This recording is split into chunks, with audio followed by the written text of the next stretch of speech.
그러므로 형제들아 내가 하나님의 모든 자비하심으로 너희를 권하노니 너희의 몸을 하나님이 기뻐하시는 거룩한 산 제물로 드리라. 이는 너희가 드릴 영적 예배니라. 너희는 이 세대를 본받지 말고 오직 마음을 새롭게 함으로 변화를 받아 하나님의 선하시고 기뻐하시고 온전하신 뜻이 무엇인지 분별하도록 하라. 아멘. 한 2시간으로 나누어서 얘기를 해야 될 내용인데 일단 오늘까지 마무리를 해야 되기 때문에 오늘 예배에 대한 내용을 지난번에 말씀드린 것처럼 지난번 교재하고는 조금 연관성은 있는데 그냥 시간이 없으니까 짧게 말씀드리면은 초기부터 시작을 해서 기독교 예배가 이렇게 전통을 세워온 것이 대략 3세기, 4세기, 5세기가 돼서 이제 기독교 예배라고 하는 것이 어느 정도 순서를 정해서 이제 자리를 잡게 됐어요. 이제 그 예배의 틀, 거기 담겨져 있는 신학을 얘기를 하고, 그 다음에 지금 우리가 드리는 이제 예배에 대한 것을 이제 말씀을 드리려고 해요. 근데 이제 여러분들한테 제가 한 3, 4년 전부터 이제 조금씩 여러분들에게 말씀드린 것이 있는데, 그냥 일반 신자들이 생각하는 것처럼 예배라는 것이 그냥 주일날 모여서 드리는 예배다 이런 정도가 아니고, 사실은 이게 엄청난 충격이었어요. 한번 이렇게 생각을 해보세요. 서구 사회에 제우스부터 시작해서 다신론을 섬기고 있는 세상 안에 갑자기 일부의 무리가 나타나서 하나님 한 분만이 하나님이시라고 얘기하면서 등장을 했을 때, 근데 그게 말로 얘기하는 것이 아니라 그렇게 모이고 그렇게 예배를 드리는 모습을 봤을 때, 이거는 세상에서 지금 예배하고 즐기고 살아가는 것하고는 전혀 다른 새로운 모임이었다 그 말이에요. 이게 엄청난 충격인 거예요. 그러니까 지금 이걸 반대로 생각을 해보면, 지금 우리도 알지 못하는 사이에 우리나라 같은 경우에는 뭐 급격히 발전하고 또 경제적으로 잘 살게 돼서 진짜 이거 따라 살아가기도 힘든 정도가 됐지만, 물질 위주로 살아가는 삶, 근데 그 삶에 의해서 진행되는 것을 예배라고 했을 때, 그건 이제 다시 얘기하겠지만, 예배라는 개념을 그 예배로 익숙해져 있는 삶이 이런 세상 안에서 기독교인으로 살려면 그것과는 전혀 다른 행동 양태가 나타나야 된다는 거예요. 하나님 나라를 바라보면서 여기서 이것에 대항하는, 이것과는 나시선 모이는 것이 기독교인의 정체성이라는 거예요. 그렇기 때문에 예배라고 하는 것은 그냥 기독교인이 드려도 되고 안 드려도 되는 게 아니고 기독교인 됨을 드러내는 자리인 거예요. 그것이 이론적으로도 그렇고 현실적으로도 그래요. 근데 이걸 이제 얘기를 할 때 그냥 보통은 뭐 성경을 가지고 얘기를 하지만, 제가 오늘 여러분들한테 말씀을 드리는 내용은 이게 지금 이제 번역을 해놓은 거라서 거의 책이 한 반 권 정도 되는데, Desiring the Kingdom, 그래서 하나님 나라를 욕망하라 라고 하는 책의 뒷부분을 이제 여러분들에게 요약을 해줬는데, 이게 그냥 목사들은 사실은 읽기도 힘들어요. 왜냐하면 이 안에 엄청나게 많은 분야의 학문들이 들어있거든요. 그래서 조직신학에서의 인간에 대한 이해, 성서신학에서 뭐 창조에 대한 것, 또 정신분석학에서 무의식에 대한 얘기, 또 근래 유행하는 뇌과학에 대한 얘기, 그 다음에 몸철학에 대한 얘기, 행동과학에 대한 얘기, 그리고 더 넘어와서 뭐 현상학이라든지 프랑스 포스트 모던 철학이라든지, 그리고 더 넘어가서는 어거스틴의 신학이라든지 이런 것들이 다 섞여서 그런 거를 경험한 신학자가 쓴 글이기 때문에 이 용어 자체나 개념 자체가 그런 데서 막 툭툭툭툭 들어와요. 교회 안에서 볼 수 있는 용어들이 아니거든요. 근데 이제 그거를 여러분들에게 써놨기 때문에, 이걸 써놨는데 이걸 그냥 읽어주면 여러분들이 모르니까 내가 이제 풀어서 이제 설명을 해줄 텐데 그러다 보니까 이제 시간이 좀 가기는 가겠죠. 근데 이제 아까 말씀드린 것처럼 현실의 삶이 예배다라고 얘기를 한다면 그거는 이따 설명할게요. 그거에 대항하는 예배라고 하는 것을 얘기를 할 때는 현실의 삶을 살아가는 것에 대응 체제로서 신앙의 삶을 살아가는 현실적으로 우리가 봤을 때 이 삶을 살아가는 것, 그러니까 이렇게 살든 사람이 삶을 살아가는 것을 어떻게 이해해야 되느냐부터 얘기가 시작이 돼야 돼요. 근데 한마디로 말하면 그 첫 번째 줄 보세요. 인간은 1차적으로 생각하는 사물이나 믿는 사물이 아니고 사랑에 의해서 규정되고 상상하고 욕망하는 동물이다. 이거 가지고도 뭐 한 시간은 설명을 해야 되는데 일단 사람은요 공부하고 생각해서 사는 존재가 아닙니다.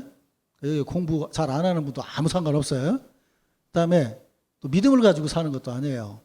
사람은 뭘 가지고 사냐면 이제 여러분 그동안 공부했던 거를 복습하듯 얘기를 하면 인간은 삼일체 하나님의 존재인 사랑이 외부로 하나님께서 드러내면서 그 사랑으로 만드신 창조의 작업으로 만들어진 게 인간이라고 그랬죠. 그랬죠? 기억나시죠? 몰라 또 왜 이 절에서 오신 분들 같대? 인상이. 창조 자체가 사랑이라고 말했단 말이에요. 그래서 부부를 만들어서 사랑하게 했는데 잘 보세요. 하나님이 만들었으니까 하나님 사랑해야 되는데 첫 번째 인간에게 그 사랑할 수 있는 능력을 준 인간의 생각으로 무엇을 사랑했냐 하면 내가 먹은즉 보이고 즐기고 하나님과 같이 되리라 라고 했다는 거예요. 그 순간 사랑이 뭘로 바뀌었냐? 욕망으로 바뀐 거예요. 근데 욕망한다는 거를 신학적으로 보면 사랑한다는 거예요. 쉽게 말하면. 그러니까 요즘 애들 말이 틀린 게 아니야. 나 안경도 사랑합니다. 장난감도 사랑합니다. 다 사랑합니다. 그러는데 쉽게 말하면 사람은 욕망으로 살아가는 거지 지식으로 살아가는 게 아니라는 거예요. 그래서 전에 설명해서 얘기했잖아요.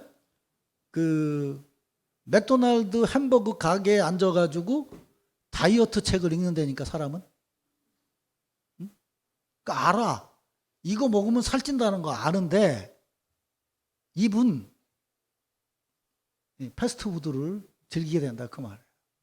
어거스틴이 그렇게 얘기한 거예요. 하나님 이렇게 살면 안 된다는 거 아는데 나는 지금 첩하고 성적인 걸 누리면서 살아갈 수밖에 없습니다. 하나님 도대체 내가 언제까지 이렇게 살아야 됩니까? 내가 막 하늘로 올라가려고 연구를 하고 막 기도를 했는데도 도대체 내 삶엔 변화가 없습니다. 그러니까 아는 거 가지고 변화되는 것도 아니고 믿는 거 가지고 변화되는 것도 아니고 사랑 가지고 사람은 삶을 살게 된다는 거죠. 그 사랑을 가지고 사랑으로 규정하면서 그 사랑한다는 것이 그냥이 아니고 반드시 지향하게 돼 있어요. 이걸 전에 설명했는지 모르지만 철학적으로 얘기하면 이런 거예요. 제가 왜 지시적인 게 문제가 있냐 그러면은 계몽주의라는 게 데카르트잖아요. 데카르트가 뭐라고 얘기했어요? 생각한다 고로 나는 존재한다 그랬지. 학생들은 알지 이 말을. 무슨 말인지는 몰라도 그지? 외웠단 말이에요. 이런 거예요. 이게 다 의심한다는 거예요. 이게 성경이라고 그러는데 이게 성경이 아니고 불경이면 어떡하나. 다 의심하는 거야. 다 의심하다 의심했는데도 마지막 의심이 안 되는 건 뭐냐면 의심하는 나의 이성은 그대로 있는 거 아니냐 그 말이에요. 그래서 생각하고 있음은 실제로 존재하는 거다. 그래서 생각한다 고로 나는 존재한다라고 말하는 거. 이거 알아들으면 일단 철학과 1학년에. 근데 거기서 조금 지나면 가만히 생각을 해보니까 사람이 생각하는데 내가 생각한다 이러고 있다 그래서 한번 생각해 보세요. 생각한다 뭐 생각하셔? 반드시 무언가 생각하는 대상이 있다는 거예요. 지향이 있다는 거예요. 백화점 문을 딱 열고 들어갔을 때 막 논문을 보고 카탈로그를 보고가 아니라 가는 데가 있었다. 벌써 지향하는 게 있다 그 말이에요. 지향하는 게. 그 지향하도록 하는 것이 뭐냐면 욕망이라는 거지.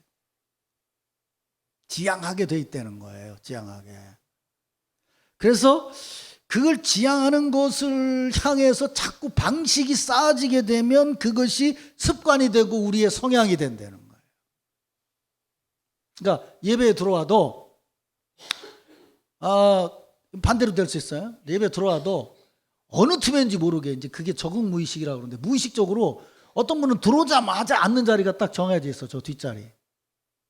들어오면 자연히 거기 가서 앉아 있어. 그리고 거기 앉으려다가 누가 다른 사람이 앉아 있으면 이게 뭐야? 내 자리에 왜 앉아 있어? 이렇게 된다고.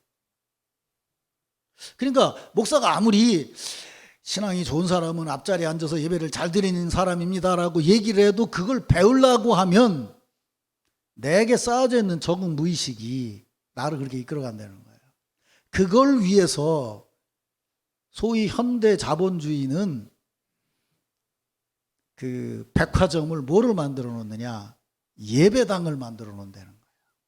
이건 내가 섬겨야 될 거고, 이건 내가 가져야 되고, 이걸 소비해야 내가 뭐가 되고. 그래서 엄마들이 이해 안 가는 게 그거잖아요. 나이키 신발이 있는데 이놈이 나이키를 신고 있으면서 아디다스를 살려고 그래. 엄마들은 그래. 야, 흰 신발 있으면 됐지 이걸 왜 또 사냐. 애들은 그래. 아니야. 이건 나이키고 이건 아디다스야. 다르단 말. 그렇게 만든다고 자꾸 돌리면서. 그래서 욕망하게 만드는 거예요. 욕망하게. 오늘날에 와서는 이게 한국 같은 경우, 난 일본은 뭐 망한 20년이라고 그러는데 한국은 망한 20년이 안 생기려고 생각하는 건 뭐냐면 일본 사람들은 또 자연재해가 많아서 많이 있는 게 귀찮아. 근데 한국 사람들은 뭘 보면 사야 돼. 애들부터도 그래. 모든 거 다 사랑하니까. 그래서 한국은 나는 인원은 적어도 경제는 돌아갈 거라고 생각해. 애들 때문에. 조금만 해놓으면. 근데 그게 뭐예요? 거기 결정적인 영향을 끼친 게 OEM이에요. 옛날에는 여기에 CR이라고 박혀 있는 거는 카운터스 마라 100장만 입고 다니는 와이셔츠였어. 근데 지금은 100장 아닌 나도 입는다니까. 카운터스 마라. 뭐예요? OEM. 이걸 입는다는 게 100장에 그 있다니까. 명품 가방이라는 것이 옛날에 아무나 들고 다니는 게 아니었어요. 사회적인 레벨이 있고 뭐가 있어야 됐어요. 지금은 애들도 들고 다녀야 돼. 그거 들고 다니면 그렇게 되는 것처럼 예배 의식이 된다 그 말이에요. 그래 이게 무서운 거예요. 이게 욕망하고 사랑하게 만든다는 거예요. 지식으로는 아니야. 우리 아버지 벌이가 어떻고 우리 집이 어떻고 내가 어떻다 그러는데도 아니야. 그 우리 흔히 말하면 일본말로 오타쿠가 생기게 되고 매니아가 생기게 되고 이게 사람의 삶의 방식이라는 거예요. 교회 와서도 이제 그런 게 나타나는 거지. 왜? 여기는 오타쿠 될 만한 게 없어. 누가 나한테 목사님한테 미쳐갖고 앞자리에 와서 엎드릴 사람이 있나? 아무도 없어. 다 뒷자리에 앉지. 늘 그 자리에 앉는 거야, 늘. 그러니까 지금 예배를 얘기하려고 하는 건 뭐냐면 그렇게 적응 무의식이 돼서 우리도 모르는 사이에 그렇게 행동하고 하는 것이 우리에게 배 있고 그것은 그 안에 사회적인 상상력이 있다는 거야. 절대로 사람은 혼자 결정하는 게 아니에요. 욕망은 사회학자들이 말하면 제3자의 욕망이라고 얘기하는 거예요. 뭐 우리 집사람은 그래. 저기 이용원에 가면 어떻게 깎아줄까요? 아무렇게나 깎아주세요. 그래. 근데 애들은 뭐라고 그래? 여기 있는 아줌마들은 최진실이 사진 가져가서 요렇게 깎아주세요. 응? 이런다고. 그게 뭐야? 삼자가 하고 있는 것이 내가 보니까 멋지고 좋아 보이니까 삼자가 하는 것이 내 욕망이 된다는 거예요. 그게 제 3자의 욕망이라는 거예요. 그러니까 아무도 혼자 사는 사람이 없어요. 사실은. 그거에 대해서 적극적으로 참여를 하든 반대를 하든이지. 그러니까 이제 문제는 뭐냐 하면 세상은 그렇게 살아가는데 그거를 이기려면 교회가 그런 방식으로 새로운 목표 아래서 새롭게 그렇게 살아야 된다는 거예요. 그걸 경험하도록 예배를 편성을 해야 된다는 거예요. 여기서는 이렇게 살았는데 여기서는 그걸 다 정리하고 우리는 불자들처럼 조용하게 뭔가 묵상을 하고 새로운 삶을 살아야 되겠다? 절대로 안 된다는 거예요. 왜? 적응 무의식으로 이미 우리가 안에 박혀있기 때문에 그렇다는 거죠. 그 정말 무서운 거예요. 정말 무서운 거. 내가 맨날 뭐 집사람만 얘기하니까 목사님 집사람 사랑해서 그런다고 그러는데 한 70대니까 조금 이뻐지더라고. 근데 우리 집사람의 적응 무의식 첫 번째가 뭔지 아세요? 차를 타든 집을 나오든 맨 먼저 보는 게 뭐냐면 아이고 벚꽃이 꽃망울이 졌네. 아이고 저기 산수화가 폈네. 나는 산수도 안 보여. 산수화는 뭐 산수화가 안 보여. 그것만 봐. 그 다음에 뭐 들어오면 이건 누구 줬으면 좋겠네. 이건 누가 고생하는데 아무개 줬으면 좋겠네. 이게 무슨 생각도 없이 자동으로 나와. 잠깐만 기다려봐. 좀 생각 좀 해보자. 내가 그래. 그게 적응 무의식이라고요. 여러분 삶을 한번 생각을 해보세요. 받으면 넣는 게 의식인지, 받으면 내놓는 게 의식인지, 무언가를 보면 엎드리는 게 의식인지, 뭔가 보면 올라타려고 하는 게 의식인지, 그대로 나타나는 거예요. 그것 따라 삶을 살아가게 된다는 거예요. 인간은 그렇게 오묘한 존재예요. 그러니까 한만 뭐 기도를 하고 뭘 한다 얘기를 해도 목표가 안 보이는 목표를 정해가지고 되는 게 아니에요. 내가 교회를 개척했어요. 1년 만에 90명이 모이고 70평 땅을 샀어요.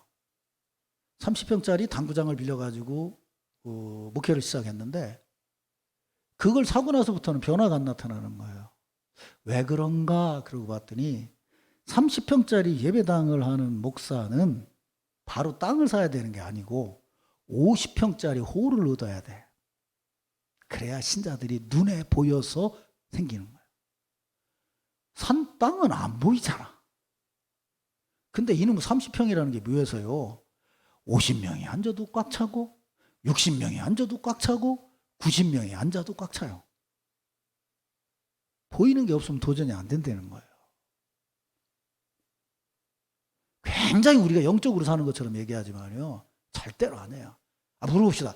교회 올 때 십자가 보고 주님 섬기기 위해서 예배 보러 왔다고 그러지만 교회 오니까 십자가부터 보입니까? 나한테 좀 잘 대해주고 나한테 인사도 잘하고 나에게 친절하게 해주는 사람이 먼저 보입니까? 이건 좀 좋게 물어봐서 그렇고 나쁘게 물어보면 나를 괴롭히고 나를 싫어하는 사람이 먼저 보입니까? 이상하지. 그게 먼저 보이지. 그지? 물질적이라니까. 물질적이고. 그래서 예배를 이해하는데 지금 거기 중요한 것이 그거예요. 거기 보면 좀 큰 글씨만 보자고요. 몸을 지닌 정서적인 피조물이다. 우리의 성품이라는 건 내가 가만히 앉아서 나는 좋은 사람이다가 아니고 내가 쌓아놓은 습관, 거기 들어있는 적응 무의식이며 내가 했던 그것이 나예요. 지금 습관으로 살아가면서 성품이 된 게 나예요. 나는 뭐 좋은 신자고 나는 나쁜 신자고가 아니고 지금 내가 보여주고 있는 이 자세, 이 행동, 이게 하나님 앞에서 나예요. 내가 습관이 돼 있는 거. 그게 나예요. 예를 들면 나는 습관이 그렇게 돼 있어요. 집에 들어가면 아무리 피곤해도 일단 책부터 펴요. 우리 딸이 와서 그래. 아빠 공부 좀 그만해. 그랬나. 근데 몸에 뱄어요. 들여다봐야 돼요. 안 보면 불안해. 솔직히 말하면. 그때 다른 사람들이 그래. 왜 그렇게 사냐고. 몰라 나도 그렇게 살아요. 내가 가지고 있는 상상력, 내가 가지고 있는 무의식, 내가 가지고 있는 행동, 그게 그런 거예요. 그게 나 자신의 모습인 거예요. 지금 그렇게 살아가고 있는 게 나 자신의 모습이라고요. 그리고 그게 아까 동서 얘기했지만 무언가에 의해서 이게 말이에요. 밝은 게 이게 물질적이고 세상적인 거면 이거 반대해서 이것 따라 내가 잘 돌아가요. 우리 기독교인은 뭐냐면 이게 하나님이시라는 거예요. 하나님 따라서 돈다는 거예요. 돌고 있어야 돼. 움직이고 있어야 돼. 변화되고 있어야 돼. 나는 20년 전에 예수 믿을 때나 지금이나 똑같다 그러면 그 사람 예수 믿는 사람 아니에요. 그리고 절대로 그럴 수가 없어요. 본인 자신이. 변화되어 있어요. 달라지고 있다고요. 분명히 달라지고 있는 거예요. 그래서 정말 중요한 것은 우리가 살아가는 습관이 제2의 본성이라는 거예요. 그러니까 지금 우리도 모르는 사이에 너무도 물질적이고 세상적인 것에 익숙해져서 형성된 제2의 본성을 그걸 부실 수 있는 분이 있다면 누가 있겠냐 말이야. 하나님이시지 않겠냐 그 말이야. 욕망을 사랑으로 바꾸실 수 있는 분은 하나님이시지 않냐 그 말이에요. 그래서 그분을 만나는 신앙인이 되면 우리의 삶은 무조건 그분을 만나는 삶이지만 그 중에도 특별하게 더 습관을 만들고 성품을 만들기 위해서 만나는 시간이 뭐냐면 바로 예배라는 거예요. 그러니까 예배가 그냥 드렸다 말았다 할 수 있는 게 아니에요. 우리가 선택할 수 있는 것이 아니라는 거죠. 그래서 거기 밑에서 네 번째 줄 보세요. 우리의 습관이 실천에 의해서 형성되는데 이 실천은 얇은 것일 수도 있고 두꺼운 것일 수도 있다. 이게 무슨 얘기냐면 우리의 습관은요. 얇은 건 이런 거예요. 얇은 거 갖고도 두껍게 싸우는 사람이 있더라고. 뭐요? 어떤 사람은 치약을 짜는데 머리를 눌러서 짜. 어떤 사람은 치약을 짜는데 뒤를 눌러서 짜. 이건 얇은 습관이야. 그거 거기 누르면 어떻고 저기 누르면 어때? 이빨만 닦으면 되지. 또 그거 갖고 또 이혼한 사람도 있대더라고. 그러면 교회 들어와서 뒷자리 앉는 거나 앞자리 앉는 거나 앉기는 마찬가지면 얇은 습관이죠. 근데 앞자리 앉고 뒷자리 앉고 하는 것이 교회 공동체에는 엄청난 두꺼운 습관을 낳을 수 있는 거예요.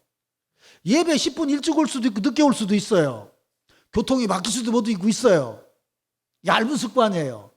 그러나 만약 그 사람이 주일날은 요새 이런 것 때문에 예를 들어서 해운대 사는 사람들이 오늘 마라톤 대회가 있다라는 걸 알면 그 얇은 습관을 두꺼운 습관으로 바꿀 수 있는 거예요. 이만큼 시간을 앞당겨서 와야 되겠지라고 오면 그건 얇은 습관이지만 예배를 바르게 드린다는 두꺼운 습관이 되게 되고 그것은 그 사람의 예배자의 본성을 형성하게 되는 거예요.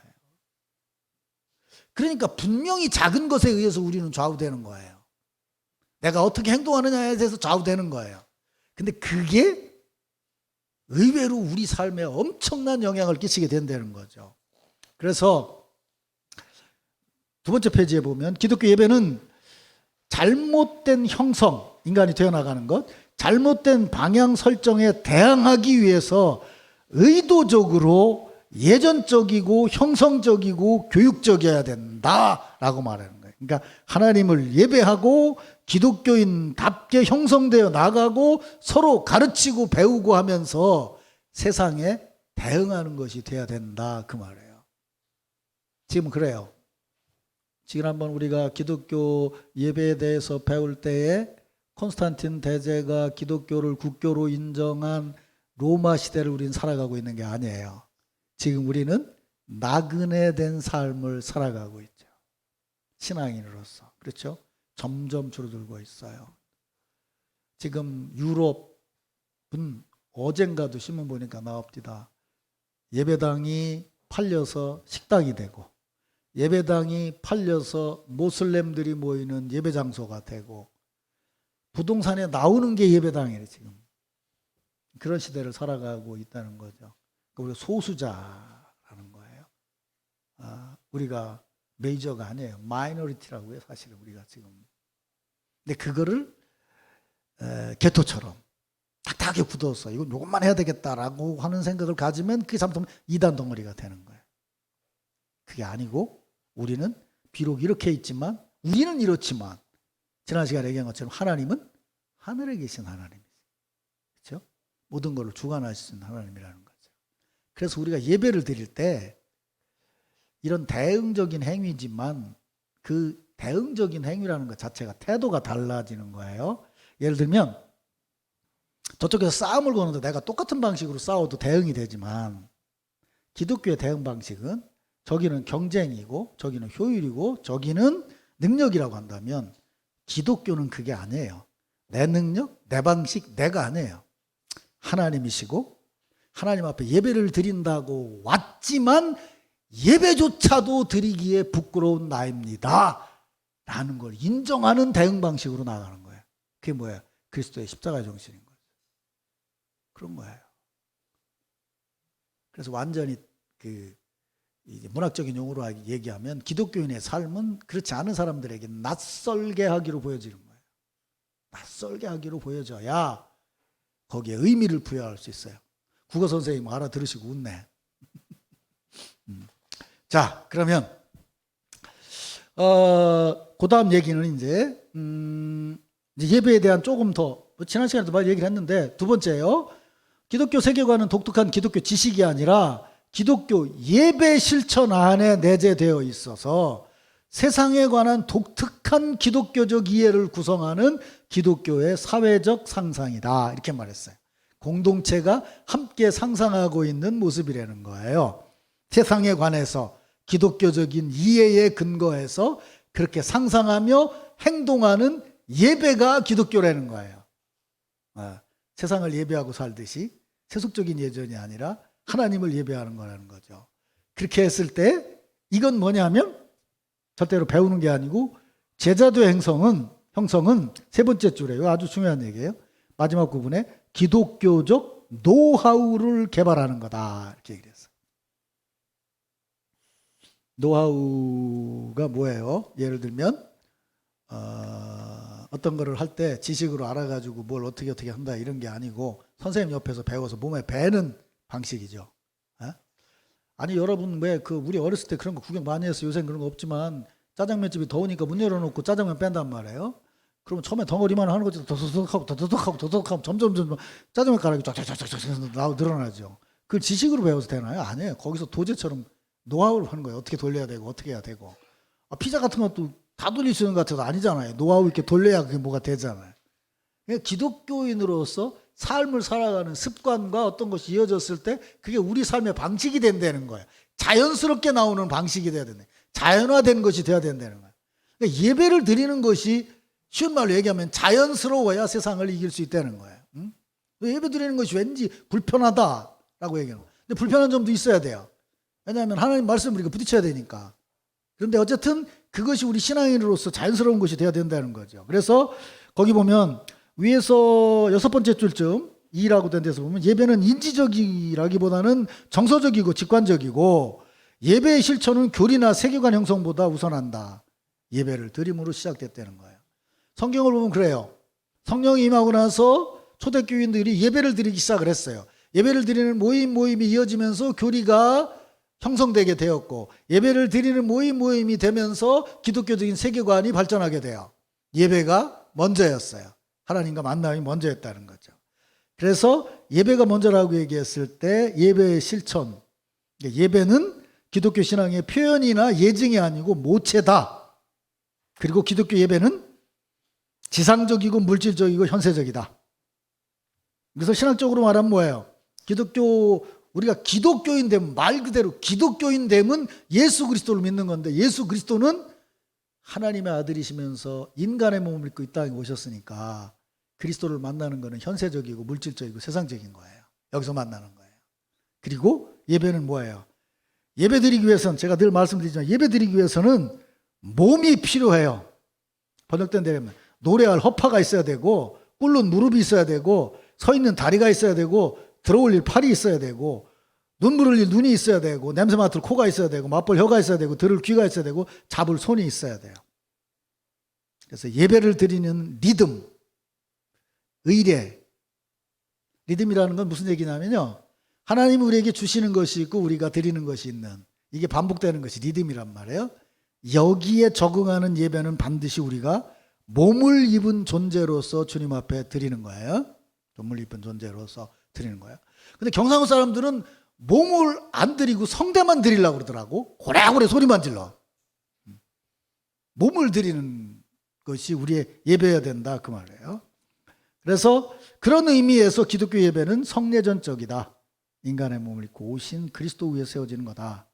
창조와 신체성을 이루는 신체적 물질적인 요소는 하나님의 은혜가 우리를 만나고 사로잡는 수단이다. 하나님은 우리의 몸을 잡으시는 거예요. 영혼만 잡으시는 분이 아니에요. 영혼만 잡으신다면 예수 그리스도가 오실 이유가 없죠. 그래서 이 얘기는 이혼론적 영지주의.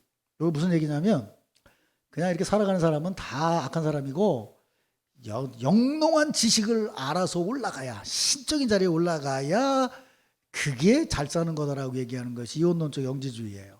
그런 사람은 아까 말씀드린 것처럼 현실 삶에서 따라주질 못해요. 그다음에 또 하나는 뭐냐면 오늘 현대인의 삶처럼 환운론적 자연주의. 뭐냐면 모든 건 마지막에 물질이다 라고 얘기하는 거예요. 아무리 성경 공부해봐 그래도 돈이 씨야요 이러면 이게 물질주의인 거예요. 아니라는 거예요. 우리는 하나님이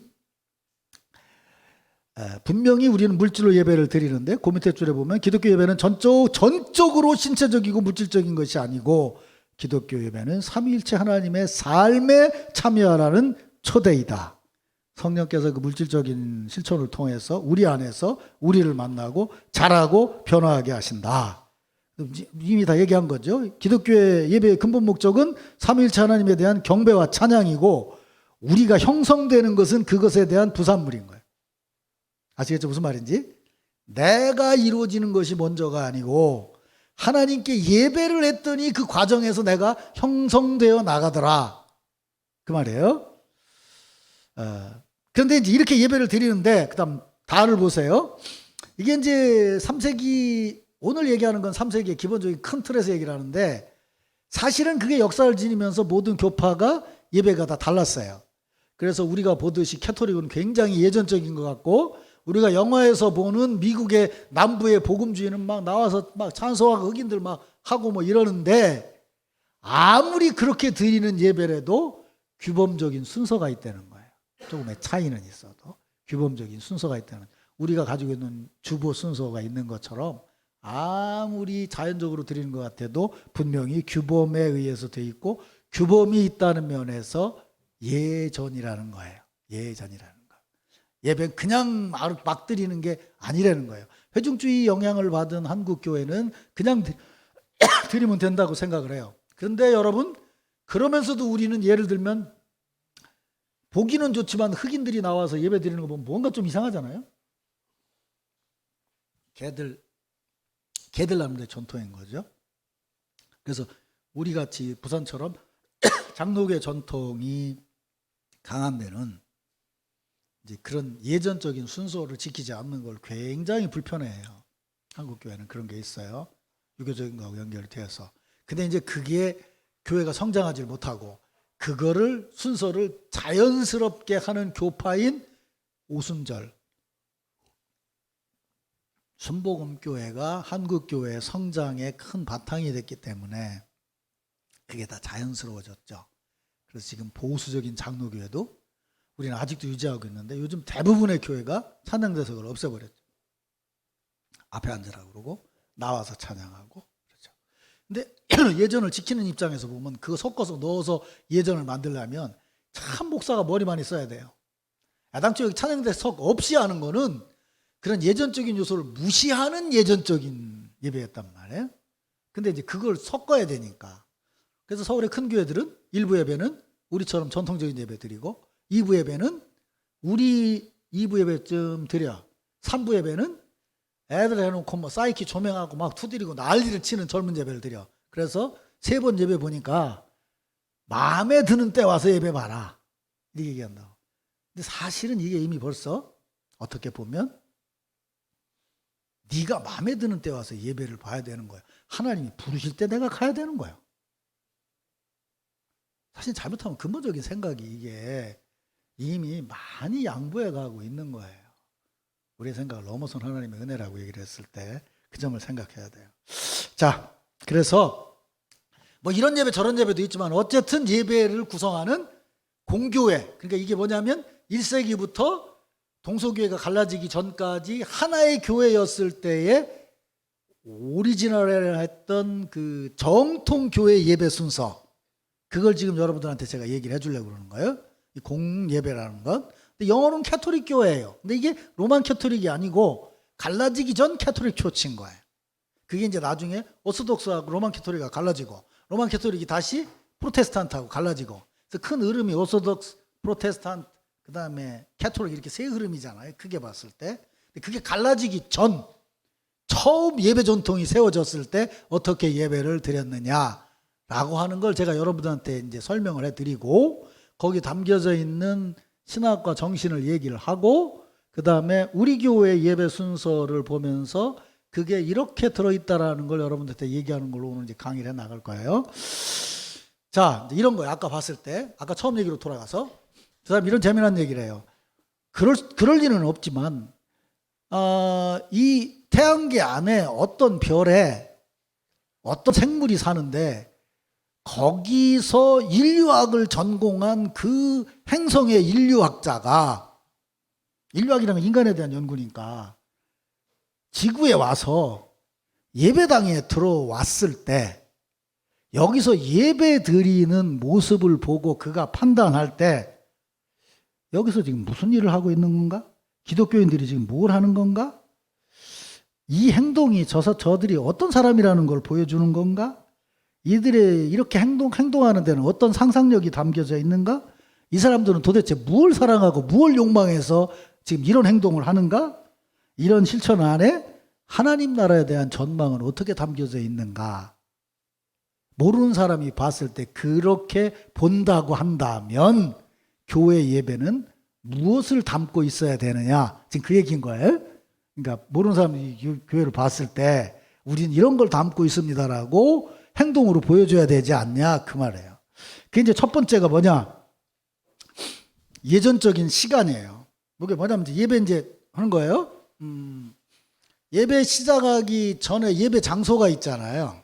근데 우리는 기독교는 말씀드렸듯이 구약은 장소적인 개념이 강하다면 신약은 시간적인 개념이 강하단 말이에요. 그러니까 어떤 사람이 들어왔을 때 예배당에 딱 들어봤을 때 이 사람들이 어떤 시간 체계를 가지고 사느냐라고 하는 게 보여져야 된다는 거예요.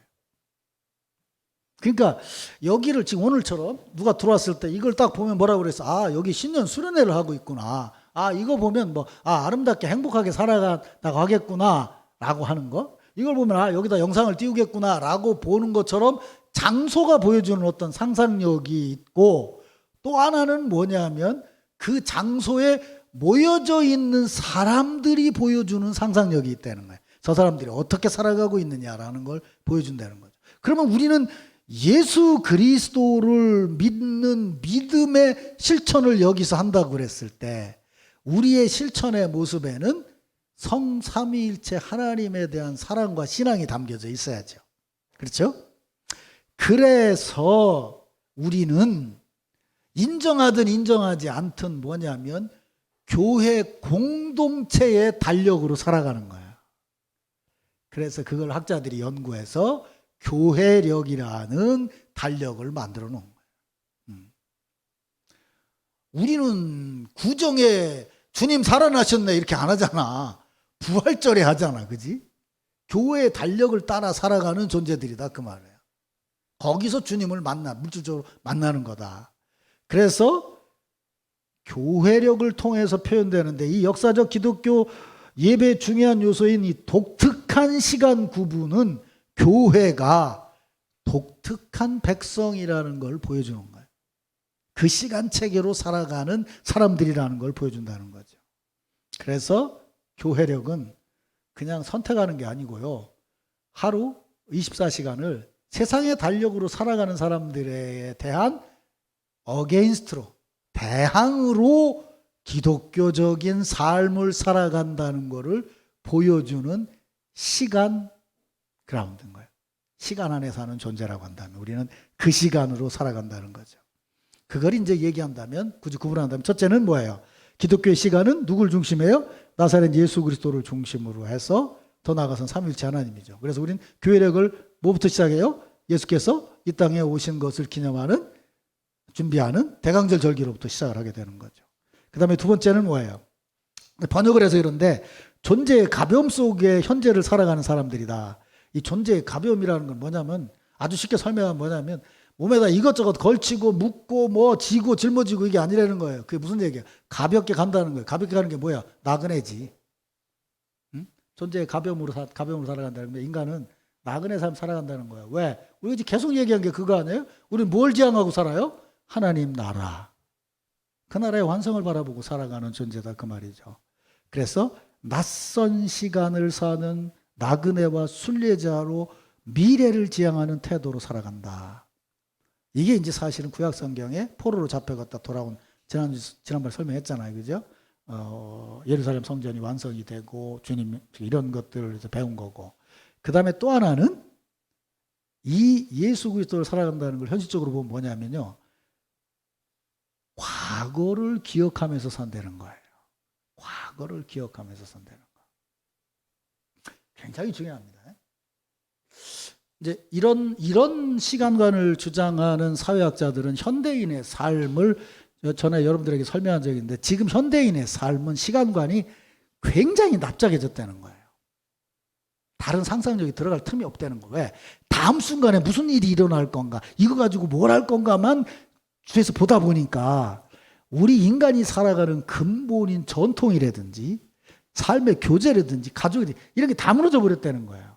근데 기독교는 2000년 전에 사셨지만 우리와 함께 하시는 하늘의 하나님을 믿는다고 한다면 우리가 사는 시간의 폭이 길이 말고 폭 자체가 넓어진 시간을 살아가는 거죠. 풍요로울 수밖에 없는 거죠. 그래서 기독교가 굉장히 중요한 거예요. 그게 뭐예요? 더 고차원적인 시간이라고 그러는 거예요. 그게. 응? 당장 변하는 거에 해가지고. 요새 보면 여러분들은 잘 모르지만 그 얼리 어답터라는 애들 있잖아요. 그 블로그에 예를 들면은 뭐 이번에 캔드폰이 뭐 AI 기능이 들어간 것이 있다 그러면 막 그 회사에서 걔들한테 보내가지고 한다고요. 이거 잠깐 써봤더니 뭐 요건 요렇고 그다음에 또 쓰고 그래요. 걔들은 오직 그 다음 그것만 보고 있는 거예요. 지나간 건 아무런 의미가 없어. 그 앞에 것만 쫙 써다보고 살아간다고. 우리 지금 살아가는 삶이 그렇다는 거예요. 근데 우리는 정확히 말하면 이 올드한 책을 지금 보고 있잖아. 2000년이나 된 올드한 책을 보면서 우리 자신을 규정해 나가려고 한다면 우리가 생각하는 폭은 엄청나다는 거예요. 그래서 예배라고 하는 것은, 예배 시간이라고 하는 것은 그런 고차원적인 시간이라는 거예요. 그걸 알면 예배가 세상을 어떻게 넘어설 수 있냐는 걸 우리가 짐작할 수 있게 되는 거죠. 그 다음에 예배를 시작하면 첫 번째, 맨 앞에 보면 뭐가 나와 있어요? 예배의 부름 이렇게 돼 있죠. 예배의 부름이에요. 누가 부르는 거예요? 몰라, 왜 이런데 또 이 양반들? 너무 쉬운 문제라고 그런가? 누가 불러요? 하나님이 부르시는 거지. 우리는 이미 하나님의 부르심을 받아서 기독교인이 됐어요. 이미 부르심을 받은 우리들에게 특정한 시간에 우리를 부르셔요. 하나님이 부르셔요. 그게 예배의 시작이에요. 그래서 오늘도 예배를 드릴 때 박경택 목사님이 먼저 성경 구절을 읽었죠. 그게 뭐냐면요. 하나님이 말씀으로 우리를 부른다는 거예요. 그냥 격식으로 읽는 게 아니에요. 하나님이 우리를 부르신다는 거예요. 말씀으로. 그래서 전통적으로는 이 시간에 시편의 말씀을 읽었어요. 그 말씀을 읽으면서 하나님이 우리를 예배의 자리로 부르신다는 거예요. 그게 예배의 부름인 거예요. 그럼 예배의 부름을 듣고 우리는 뭐예요? 응답하러 온 거죠. 그 응답이 뭐냐면 말씀을 읽은 다음에 기도인 거예요. 맞습니다. 근데 이제 내가 저번에 부교육자들한테도 얘기를 했는데 혹시 여러분들이 이제 사회를 보게 되면 주의해야 될 게 그거예요. 그때는 하나님의 부르심에 대한 응답만 하면 돼. 근데 욕심이 많아가지고 그 응답, 부르셨으니 바르게 응답하고 예배 드리겠습니다 라고만 기도하면 돼. 근데 말씀을 듣고 은혜를 받게 하시고 신자들이 평안하게 하시고 오늘도 뭐 하게 하시고 그건 나중에 장로님들이 목회 기도 때 하면 되는 거예요. 그러니까 예배가 중첩이 되는 거야. 뭔지도 모르고 그냥 하는 거야. 이때는 하나님이 부르신다고 하는 두렵고 떨리는 마음으로 제가 응답하겠습니다 라고만 응답하는 거예요. 그게 예배의 부름인 거예요. 예배학적으로. 그러니까 예배를 드릴 때 뭐 여전되든 뭐든 그 제발 사회자가 뒷기도까지 다 하지. 어떤 사람은 다 하고 축도까지 다 하더만 혼자 예배 시작하자마자 아마 다 얘기를 해. 막 그것도 모자라갖고 막 창세기부터 또 요한계시록까지 다 훑어서 하더구만. 아주 혼자 예배를 다 드려요. 그 아니야. 그건 자기가 자발적으로 하는 거지. 하나님 부르심 앞에 내가 응답하는 시간인 거예요. 그 겸손과 두려움과 떨림인 거예요. 그러니까 생각해 보세요. 자, 그거 보세요. 예배 부름으로부터 예배가 시작이 된다. 두 번째 줄에 예배의 부름은 시편을 중심으로 한 성경 말씀으로 하는데 이 부름이 우리를 소환해서 공동 예배로 모이게 한다. 이게 자발적인 모임이 아니라는 거예요. 하나님이 선택을 받고 부름을 받고 의롭다 하심을 입고 영화롭게 되는 날까지 성화되는 사람들이 모이는 모임이라는 거예요. 근데 여기 지금 모였다는 거는 하나님을 찬양하는 모임인데 이걸 현실로 보자 그 말이에요. 이게 굉장히 의미 있는 거예요. 하나님이 불러서 여기 왔다는 그 시간에 이 부름의 의미를 모르는 사람 뭐 하고 있겠어? 집에서 텔레비전을 보든지 놀러 나가든지 뭐 그랬을 거 아니야. 그러니까 부름이라는 것이 이미 단절을 의미하는 거죠. 그죠? 세상하고. 이게 세상적인 예전이 아닌 우리의 예전의 자리로 부름을 받았다는 걸 표현하는 거예요. 남들은 지금 그 부름에 응답하고 있지 않아. 우리는 그 부름에 응답한 거야. 그리고 또 하나 생각할 건 뭐냐면 그런 부름을 우리만 받은 게 아니라 남천 장로교회도 받고 대현 성결교회도 받았어. 그럼 뭐야? 지금은 따로따로 모이지만 그 부름은 그리스도를 머리로 한 한 교회 공동체라면 이건 종말론적인 소망인 거지. 그죠? 그분이 부르시는 그날 우리가 함께 모일 것이라고 하는 신앙의 표현인 거죠. 그러니까 세상과는 다르고 성도들은 같다 그 말이에요. 무슨 말씀인지 아시겠죠? 그게 바로 예배의 부름인 거예요. 근데 그 부름이 뭐냐면, 자, 이거요. 자, 제가 이런 말 했어요. 여러분들에게 처음 설명할 때, 하나님이 아담을 만드시고 동산을 거니시면서, 아담아 불렀어요. 그랬더니 죄를 짓고 나서 대답을 못하고 숨었어요. 그랬죠? 근데 그 예수님의 십자가의 죽으심이라고 하는 거는 그냥 가볍게 내 죄를 사해 주신다는 의미가 아니고 하나님의 부르심에 응답하는 자리로 우리를 회복시켜 준다는 거예요. 그러면 아담아라고 부른 그 교제가 이어졌을 때에 타락하지 않았다면 아담이 하는 일이 뭐였겠어요? 하나님이 하신 창조의 작업을 계속 이어가는 작업을 했겠죠. 질서를 유지하고 이런 걸 했겠죠. 그죠? 근데 이제 죄를 짓고 나니까 일하는 것이 땀이 흐르게 되고 자식을 낳는 것이 고통이 되게 됐단 말이에요. 그러면 예배의 부름을 받아서 그 자리에 왔을 때 단지 나는 예배의 자리에 왔다는 게 아니고 신학적으로 보면 뭐냐면 나는 지금 당신이 부르신 원래의 사람이며 새 사람의 자리에 와 서 있습니다. 그걸 시작합니다라는 고백인 거예요. 굉장히 중요한 거죠. 그래서 거기 보세요. 두 번째 문단에 하나님은 이 깨어진 세상 속으로 독특하게 보일 사람을 부르시고 만드십니다. 예배로의 부름은 그리스도 안에서 새로운 피조물 새 사람으로 부르십니다. 하나님의 형상은 어떤 속성이 아니고 아담과 하와가 실패한 부르심과 소명입니다. 십자가 앞에 모였을 때 그 실패한 것을 회복해서 새로운 인간다운 삶을 시작하는 자리에 서게 하는 거예요. 그게 계속 반복되는 건 뭐예요? 그런 습관과 그런 성품을 쌓게 만드는 거죠. 아까 말한 대로 얘기하면. 그게 바로 예배의 부름에 응답하는 우리의 자리인 거예요. 그래서 이것을 조금 얘기하면 첫째는 또 하나는 모임으로써 예배의 부름에 응답한다. 그 한 사람이 사회를 보면서 응답을 하지만 우리는 처음에 종을 땅 치면 어떻게 해요? 일어서잖아요. 그죠?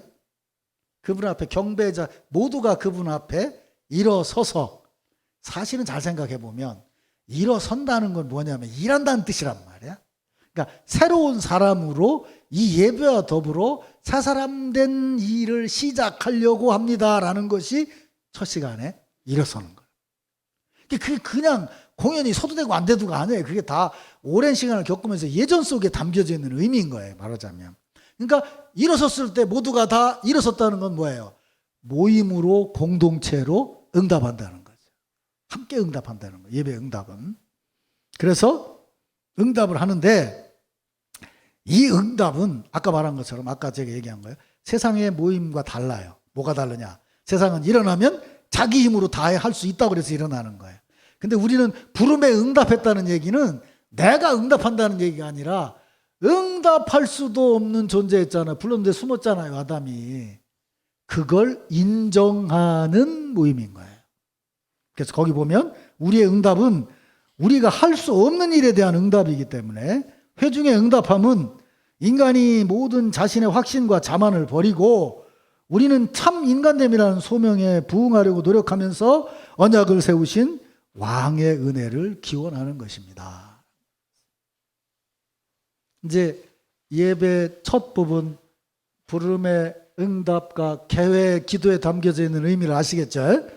이게 시작부터가 제대로 돼야 되는 거예요. 그리고 이제 그 다음 단계는 우리 개신교에서는 이게 빠진 데가 있어요. 혹시 여러분 어떤 교회 갔더니 예복을 입은 개신교회도 하는 데가 있어요. 이렇게 서가지고 주님의 이름으로 여러분을 환영합니다. 그러면 회중이 우리도 목사님을 환영합니다. 뭐 이렇게 응답하는 그런 순서를 갖는 데가 있어요. 옛날 예배에는 그게 있었어요. 그게 뭐냐 하면 그 다음 페이지 4페이지에 보면 하나님과 두 번째 상호 간의 인사예요. 그래서 우리를 맞이하시는 하나님의 인사를 목회자들이 손을 들어 모인 회중에게 하나님의 환영으로 말씀을 전해요. 성경 말씀으로 하기도 하고 아까 얘기한 것처럼 줄여서 주의 이름으로 여러분을 환영합니다 라고 환영의 인사를 해요. 그러면 우리도 목사님을 환영합니다 이렇게 응답하는 게 있어요. 근데 이 개신교는 그런 거 하면 이거 성당 아니요 이래서 일을 잘 안 하는 경우가 많은데, 원래 옛날 예배 순서에는 이제 하나님 앞에 서서 우리들끼리 하나님의 환영 듣고 한다라고 하는 순서가 있었어요. 근데 지금 개신교 예배는 여기에 다 들어있다고 봐야 돼요. 여기 첫 번째 순서에 이것이 들어있다고 보는 거죠, 이제. 그리고 우리 같은 경우에는 이 환영 인사가 나중에 예배를 마치는, 이제 저 같은 경우에는 이걸 어디서 하냐면 설교를 하면서 첫 곡지 설교를 한 다음에 서로 축복의 인사를 나누게 하는 것이 바로 말씀에 근거해서 인사를 하게 하는 거예요. 저는 순서를 거기다 지금 넣어서 지금 하는 거죠. 그래서 이 축복은 뭐 그건 넘어갑시다. 그 하나님께서 이런 걸 만들어 주시고 해줬다는 거예요. 그래서 여기 이제 하나님의 환영을 전하고 또 우리가 환영하는 걸 얘기를 하는데, 여기서 중요한 것이, 사람들은 이제 그거 안 하고 그러면 처음 교회 온 사람 이상하다고 그러는데 사실 이게 굉장히 중요한 거예요. 왜냐하면 하나님 편에서 오고 우리 편에서 가고 내가 보내고 남이 오는 것이 예배이기 때문에 그래요. 공동체이기 때문에. 우리 그냥 앉아서 앞만 보고 예배를 드리는 걸로 생각하는데 아니고, 예배는 하나님과 우리의 상호작용이고 성도들 간의 상호작용인 거예요. 그러니까 이제 하나님 쪽만 보면은 찬양대가 찬양을 하면 저건 우리는 그냥 듣고만 있는 거, 하나님 앞에 올려드리는 거요 라고 얘기하는데, 우리가 예수 그리스도 안에서 한 몸을 이루고 있는 지체라고 얘기하고 이게 예배라고 한다면 하나님께 올려드리면 우리에게도 은혜예요. 믿습니까 여러분? 그러니까 찬양을 들으면서 당연히 우리가 은혜를 받는 거예요. 상호작용이니까. 거죠. 같이 해야 되는 거니까. 그 다음에 이제 찬양이 있어요. 찬양. 이것도 이제 잘 우리가 생각을 해봐야 돼요. 찬양. 찬양은 군대 가면 무슨 기술도 배우고 뭣도 배우지만 시간 하는 게 있어요. 뭐냐면 군가예요. 계속 군가예요. 그러면 군가가 얼마나 우리 속에 박혔는지 난 아직도 몰라. 사나이로 이러잖아. 남자들은 다 기억하고 있다니까. 다른 노래는 몰라도 그 기억하고 있다고. 그게 무슨 얘기냐면요, 이게 기독교에서 찬양은 단지 흥을 돋구기 위한 도구가 아니고요, 기독교적인 상상력을 세워나가는데 필수적인 요소예요. 노래를 부른다는 것이. 그리고 그게 기독교적인 이해를 구성하는 요소가 돼요. 군가가 꼭 그런 본인의 의식을 만들어내는 것처럼 그렇다는 거죠. 그래서 노래는 그냥 입만 움직이는 것이 아니에요. 그래서 인격을 움직이게 하는 거고, 첫 번째 또 온 몸으로 하는 행동인 거예요. 노래를 부를 때에 우리는 우리의 신체성을 긍정하게 되는 거예요. 무슨 말씀인지 알죠? 내가 몸이 있기 때문에 노래를 할 수 있다는 거예요. 그래서 신체를 활용해서 뭔가를 표현하는 거예요. 그리고 또 같이 부르면 함께 어우러진 화성은, 그러니까 사부로 노래를 부른다든지 그 조인 말하자면 몇 부로 노래를 부를 때 우리는 무엇을 체험하게 돼요? 상호 의존성을 체험하고 상호 간의 협력과 주관성을 체험하면서 거기서 아름다움을 보게 되는 거죠. 합창을 부르면서 다른 사람의 목소리가 나와 합쳐지면서 거기에 아름다움이 있다는 걸 보게 된다는 거예요. 그러니까요, 일단 여러분들이 생각해야 되는 건요, 이거예요. 어떤 사람이 삶을 깊이 있게 사느냐 하면요, 내가 경험해보니까 그렇습니다. 영화평론가도 그렇고 시를 평론하는 사람도 그렇고요, 우리가 보면 아무 말도 아니야. 근데 그거를 앞뒤를 바꾸고 엮어가지고 의미를 만들어낸다고. 그래서 그 의미에다가 자기 삶을 부여하는 뭔가를 만들어낸다고. 그게 하나님이 인간에게 주신 독특한 창조의 의미인 거예요. 근데 우리는 그런 삶이 익숙하지 않아요. 그죠? 그래서 어디 유럽 여행 갔다 그러면 막 하루에 막 2나라씩 돌아다니잖아. 한 군데서 뭔가 깊이 있는 걸 생각을 안 하잖아. 그렇죠? 너무 익혀져 있는 거예요, 우리는. 볼 거 없네, 가자. 이게 우리가 관광지 가서 하는 얘기예요. 우리나라 작가가 제일 작가 유명한 분인데 그분이 그런 얘기를 했어요. 자기도 불란서 여행을 하면서 나름대로 조사를 해가지고 왔는데 거기서 일본 청년회를 만났는데 세상에 A4 용지를 한 20장 정도를 써가지고 왔더래. 그거 하나 보면서 의미를 생각하느라고. 여러분 말이에요. 한번 생각해 보세요. 오늘 예를 들어서 이제 식사 준비를 했어요. 그 식사 준비하는데 준비하는 것도 그렇지만 이게 여러 사람이 모이면 메뉴를 뭐로 할 거냐, 뭘 어떻게 할 거냐, 뭘 집어넣을 거냐, 뭐 하냐. 거기서요. 크고 작은 계급 투쟁이 얼마나 일어나는지 몰라요. 투쟁을 해가지고 만들어서 어떻게든 맛있게 만들라고 그랬어요. 그랬더니 한 번 딱 떠먹어 보더니 뭐 며느리 마음에 안 드는 시어머니 있잖아요. 에이, 맛도 더럽게 없네. 이래봐. 이거 환장할 일이라니까. 그러면 그 사람한테 만종이 떨어져. 그게 반찬 하나가 나오는 게 어떻게 보면 접시에 담아서 아무것도 아닌 작은 일이지만 의미를 부여하면 한도 없는 거예요. 이게 하나님이 지으신 피조물을 사람들이 공동체를 위해서 구입을 해와서 그것을 다듬고 그것을 끓이고 묻히고 머무르고 그래가지고 뭐가 하나 나온다고요. 이게 어떻게 간단한 거냐고. 이게 누가 그 남자들은 요즘 남자들은 그런 사람 없는데 우리 같은 사람은 그래. 어른네 나와가지고 오면 아이고 수고했네 이러고 넘어가면 여자들이 그러네. 지가 한번 나와보지 그게 그냥 쑥 나오는 줄 알아? 내가 하루 종일 얼마나 고생을 했는데. 남자들은 그래 아이고 쑥 났네 그런다고. 이게 이제 삶의 태도에 대한 문제인 거예요. 교회에서도 하나하나가요. 하다못해 안내를 하고 하다못해 차량 관리를 하고 주보를 하나 나눠주는 것 하나도 사실은 돌이켜보면 하나하나가 정말 의미 있고 소중한 거예요. 그걸 볼 수 있어야 삶의 깊이가 생겨지고 차원이 높아지는 거예요. 엄청난 걸 해서 높아지는 게 아니고 작은 것에다가 의미를 부여하고 살 줄 알아야 되는 거예요. 근데 이제 교회도 그렇게 안 하려고 그래요. 휙지고 그렇게 생각을 해. 그렇게 해서 잘 되는 건 없어요. 절대로 그런 거는 없어요. 인생이라는 거는 모든 게 다 그런 거지. 해보면 다 그래요. 근데 웃기는 건 사람들은 그래. 지가 할 때는 힘들어서 한다는 걸 알아. 그래서 지가 한 거를 가볍게 여기면은 막 뭐라고 그래. 근데 남이 한 건 또 쉽게 얘기를 해. 그 무슨 심보인지 모르겠어. 지가 고생을 해보면 남 고생한 것도 알아야지. 그러니까 이게 찬송 하나 부른다. 그게 아니야.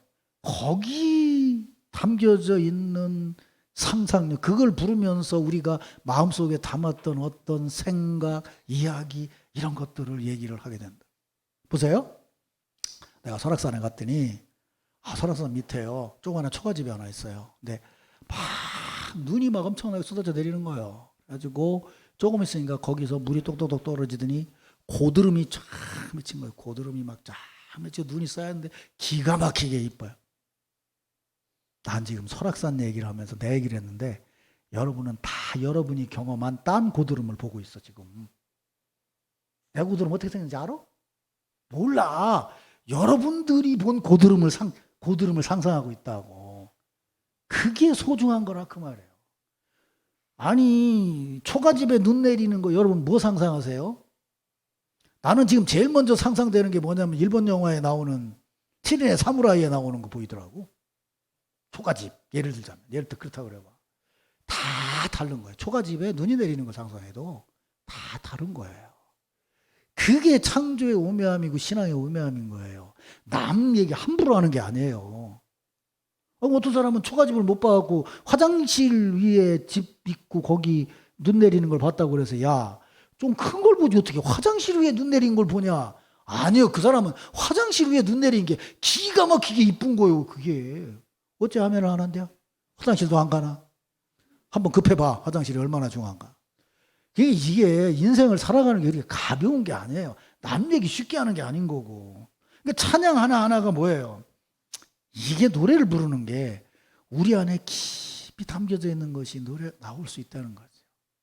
중요한 거. 그거예요. 그 다음에 또 하나는 뭐예요? 거기 아까 얘기한 것처럼 군가가 군인의 정신이 담겨져 있다면 노래에는 신학의 정신이 담겨져 있는 거예요. 그걸 부르면서 가사를 들어야 돼요. 가사를 들으면서 뭔가 들려지는 것이 있고 그때 내 상황에 따라서 뭔가 의미를 발견할 수 있게 된다는 거죠.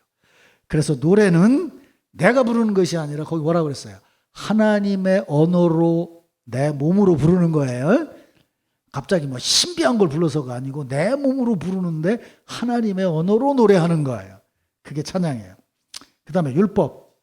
근데 옛날에는 이제 우리하고 다르게 뭐냐면 개신교 예배가 시작이 됐을 때 말씀드린 것처럼 구약의 회당 전통에서부터 이렇게 왔기 때문에 이 사람들이 구약을 해석할 때 뭘 보냐면 율법이라고 하는 거는 법이잖아요. 그죠? 법이란 말이에요. 그래서 예배 시간에 그 법을 낭독하는 시간이 있었어요. 그래서 지금도 제가 교회력으로 설교를 하지만 4개 본문 중에서 하나를 선택해서 하지만 정확하게 지키는 사람들은 어떻게 하냐면요. 거기 교회력을 보면 반드시 구약 성경을 하나 읽도록 돼 있어요. 시편도 읽도록 돼 있고 신약을 읽고 서신을 읽게 돼 있어요. 구약을 반드시 읽는 교회가 있어요. 이 전통 때문에 그런 거예요. 그러니까 설교를 듣기 이전에 설교하고 상관없이 우리의 삶을 바르게 살아가라고 주신 하나님의 법이 있습니다. 그게 구약 성경입니다. 그래서 초기 예배에는 구약 성경을 읽는 순서가 있었어요. 그래서 이게 이제 그것을 읽음으로 해서 거기 이제 다음 페이지 5페이지 넘어가서 보세요. 세 번째 줄에 예배의 부르심과 응답, 하나님과 서로의 환영 후에 율법의 읽기로 예배의 대화적인 원리를 지속합니다. 여기서 율법을 읽는 것을 어떤 데는 율법 읽기라고 하고 어떤 데서는 우리 삶을 위한 하나님의 뜻을 듣는 순서다. 이렇게 되는 거예요. 그러면 여기서 이제 우리가 무슨 생각이 드냐면 하나님의 뜻을 딱 들으면 그 뜻에 비추어서 내가 보이겠지, 그지? 그래서 거기서 나오는 것이 뭐냐면 죄에 대한 고백이 나오는 거예요. 무슨 말씀인지 아시겠지? 율법은 삶에 대한 룰이니까 그 룰에 비추었을 때 내가 지난 한 주간 사는 것이 벗어나는 것이 있었는지를 하나님 앞에 고백하는 것이 요즘 어떤 교회 가보면 죄의 고백이 있고 사죄의 확신이 있고 뭐 이런 순서 있잖아요. 그런 순서가 들어가게 된 이유가 바로 이것 때문인 거예요. 그래서 율법은 뭐냐? 율법 읽기는 그 위에서 6번째 줄쯤에 율법을 감사하는 마음에서 우러나오는 순종의 삶을 살라고 하는 하나님의 초대로 이해한다. 감사하며 하나님의 말씀대로 살라고 부르는 것이 말씀이다. 이렇게 생각한다는 거예요. 그래서 율법은 우리 의지를 바른 정향 안에서, 바른 방향 안에서 우리가 평안과 안식을 얻도록 우리에게 선포되는 하나님의 말씀이라는 거예요. 그게 이제 바른 거죠. 하나님이 세워주신 그래서 율법을 읽는 행위는 왜 하냐면 네 마음대로 네 생각대로 자율적으로 살아가는 삶이 바른 삶이 아니고 하나님이 선포된 말씀에 서야 바른 삶이라고 하는 것을 인정하는 행위인 거예요. 인정하는 행위. 그래서 그 다음 내려가서 바가 죄의 고백과 사죄의 확신. 네, 이제 율법을 선포하고 우리를 위한 하나님의 뜻을 주장한 다음에 이건 뭐냐? 자율성을 애호하는 우리의 성향. 내가 선택하고 내가 하고. 지금은 그렇잖아요. 예를 들자면 결혼 준비하는데 우리 어렸을 때 누님들은 결혼 준비하려면 이거 뭐야 벽에 양쪽 옆에 그거 수놔가지고 만들고 밥상 덮는 그 뭐야 보 그거 수놔갖고 만들고 그랬단 말이에요. 근데 요새 애들은 결혼하려면 어떻게 하면 되냐면 카탈로그만 있으면 돼. LG냐 삼성이냐. 부장님한테 물으면 틀림없이 LG를 사라고 그래. 거기서 고르는 거야 보고. 또 그렇게도 안 골라. 어디 대리점은 얼마고 어디 대리점은 얼마고 귀신같이 따다닥 해가지고 돈만 준비해가지고 아니면 카드만 준비해가지고 탁탁탁 체크해서 해놓으면 준비 딱 끝나. 근데 정리도 쉬워. 그래서 이혼도 잘해. 탁탁탁 해서 아니면 탁 이혼하면 끝나니까. 깊이가 없어진 거지. 말하자면 그런 식이다 그 말이에요. 삶이라는 게. 그러니까 내가 자율적으로 선택하면 돼. 둘이. 선택해서 그냥 하면 내 삶이 된다니까. 그렇게 생각한다고. 근데 성경을 읽는 거는 그걸 포기하라는 얘기라고. 이게 우리는 그러니까 아까 얘기한 것처럼 어떤 사람이 여기 들어와서 봤더니 아니 밖에 있는 지구인들은 다 지 생각대로 사는데 아니 여기 모인 사람들은 이상하게 지 생각대로 안 사네? 요게 예배에서 보여줘야 될 우리의 모습이라는 거예요. 무슨 말씀인지 아시겠지? 그게 신앙이라는 거예요. 그게. 그래서 교회가 예배인 거라는 거죠. 죄의 고백은 뭐냐? 이런 성향을 억제할 뿐만 아니라 두 번째 줄에 우리가 이 선을 추구하거나 그에 부합된 삶을 살 능력이 없음을 상기시키는 거다. 그러니까 이런 거예요. 근본에 근본. 뭐냐? 하나님 아버지, 내가 지난 주간을 살면서 이러이런 죄를 저질렀습니다라도 죄의 고백이지만 어거스틴처럼 주여, 나 이렇게 살고 싶지 않은데 내가 이걸 왜 못 끊습니까? 라고 하는 게 우리의 고백이라는 거예요. 이게 너무 세상적인 영향이 강하고 너무 얽혀져 있기 때문에 내가 보면 이게 바른 거라는 분명히 아는데 도대체 나는 왜 끊을 수가 없습니까? 라는 고백이 죄의 고백이라는 거예요. 그러니까 그것은 뭐예요? 우리의 연약함을 고백하는 것이기 때문에 그 고백 위에 주의 능력이 임하는 거예요. 믿습니까, 여러분? 그게 성령과 더불어 살아가는 삶인 거예요. 그래서 기독교인은 무슨 죄를 저질렀느냐 저질렀지 않았느냐 문제가 아니고 우리는 그 순서가 없지만 주님 앞에 무릎을 꿇는 순서가 있어야 된다는 거예요. 내 능력으로는 살 수 없습니다 라는 걸 고백하는 순서가 있어야 된다는 거죠. 그래서 이제 이거는 이제 그냥 막연한 게 아니고 율법의 특수성, 이게 무슨 말이냐면 목사가 일반적으로 설교를 하지만 설교를 오래 듣다가 보면 목사가 이런 얘기도 하고 저런 얘기도 하고 이런 얘기도 저런 얘기도 하다 보니까 설교 얘기의 다양한 부분들을 오래 듣다가 보면 그 얘기들 속에서 자기 자신의 모습을 발견할 수 있게 된다는 거예요. 한 번 설교 듣고 자기가 어떤 모습이라는 걸 발견하는 사람은 그건 천재예요, 천재. 그런 사람은 없어요. 이들 예배 자리에서 또 듣고 또 생각하면서 잃어버렸던 거든지 생각 못했던 거든지 다양한 것을 들으면서 자기 자신을 발견하게 된다 그 말이에요. 그래서 따로 떨어져 모이는 이 예배가 중요하다는 거예요. 예배를 계속 드림이 중요한 거라는 거예요. 누구처럼 뭐 내가 옛날에 서점에 갔더니 어떤 놈이 와서 그러더라고. 콩클디아 서점에 왔는데 거기 그 주인 보고 저기 한 권만 읽으면 기독교를 싹 알 수 있는 책을 좀 소개해 달라고. 그 사람이 막 웃더라고. 한 권만 보면 싹 알. 세상에 한 권만 보면 싹 알 수 있는 건 없어요. 그러니까 그 얘기는 뭐야? 그냥 한 번만 예배 보면 예수 믿는 게 싹 끝날 수 있는 거. 이런 걸 생각한다 그 말이에요. 아니에요. 이건 그런 거 없어요. 생각해 보세요. 어른애 하나 낳았는데 한 번만으로 나아집니까? 아니에요. 10달 동안 끓이고 있어야 된다고요. 그냥 사람 낳는데 새 사람 되는 게 어떻게 한 번만에 끝나겠냐고. 그런 거는 없어요. 인간 삶에. 그런 건 없는 거예요. 그러니까 설교를 들으면서 에이 그 얘기가 그 얘기지가 아니에요. 왜 성경을 여기저기를 왜 읽느냐 하면 그 성경에 담겨져 있는 특수성을 얘기하기 위한 거예요.